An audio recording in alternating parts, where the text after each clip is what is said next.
السلام علیکم دوستو، آپ دیکھ رہے ہیں جان پاکستان ٹی وی۔ پرانے وقتوں کی بات ہے کہ ایک طالب علم رات کو مسجد میں چراغ جلا کر مطالعہ کر رہا تھا۔ جیسا کہ آپ سب لوگ جانتے ہیں کہ پرانے وقتوں میں لائٹ یعنی بجلی وغیرہ نہیں ہوتی تھی۔ اس وقت گاڑیوں کے سفر نہیں تھے، لوگ اونٹوں اور گدھوں پر سفر کیا کرتے تھے۔ مسافر لوگ دوران سفر مسجدوں میں آ کر قیام کیا کرتے تھے۔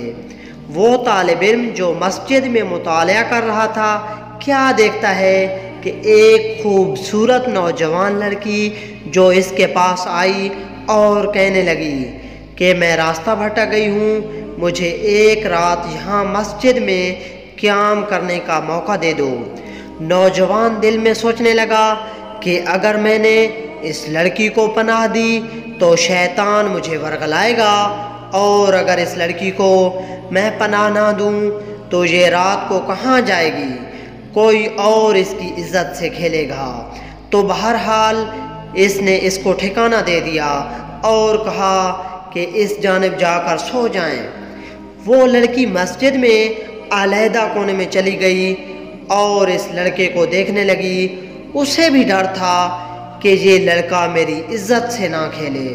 لڑکے کے دل میں بھی شیطان نے وسوسے ڈالنا شروع کر دیے۔ تب یہ لڑکا جس چراغ میں مطالعہ کر رہا تھا، اب انگلی اس چراغ کے اوپر لے کر جاتا، اور جب انگلی جلنے لگتی پھر اسے ہٹا لیتا۔ تھوڑی دیر بعد پھر انگلی لے کر جاتا، پھر ہٹا لیتا۔ پوری رات اس لڑکے نے اس عمل کو دہرایا۔ لڑکی بھی اس سب صورتحال کو دیکھ رہی تھی۔ جیسے ہی صبح صادق ہوئی، لڑکے نے اس لڑکی سے کہا فوراً اب چلی جاؤ، یہاں سے چلی جاؤ۔ آگے سے لڑکی نے جواب دیا، اللہ کی قسم اس وقت تک نہیں جاؤں گی جب تک تم رات والا سارا ماجرا مجھے نہ سناؤ۔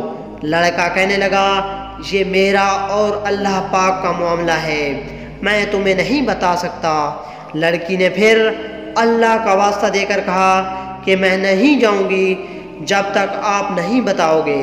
لڑکے نے کہا شیطان مجھے ورغلا رہا تھا کہ ایک نوجوان اور خوبصورت لڑکی ہے، اوپر سے انجان بھی ہے اور کوئی دیکھنے والا بھی نہیں ہے، زنا کر لو اس سے، کوئی دیکھنے والا نہیں ہے۔ جیسے میرا دل آپ کی طرف راغب ہوتا تو میں اپنی انگلی چراغ کے اوپر لے کر جاتا تھا اور انگلی کو جلاتا تھا، اپنے نفس کو یہ سمجھانے کے لیے کہ اگر تم دنیا کی آگ برداشت کر سکتا ہے تو جہنم کی بھی برداشت کر لینا، اور اگر تجھ میں یہ برداشت نہیں ہو رہی تو وہ آگ کیسے برداشت کرے گا۔ حدیث میں آتا ہے کہ جہنم کی آگ دنیا کی آگ سے 70 گنا زیادہ گرم ہے۔ جب نبی کریم صلی اللہ علیہ وآلہ وسلم نے صحابہ کرام کو یہ بات بتائی، ترمذی کی حدیث ہے کہ صحابہ کرام کے سینے سے رونے کی ایسے آوازیں آنے لگیں جیسے ہانڈی کھولتی ہے، ایسے روئے صحابہ کرام۔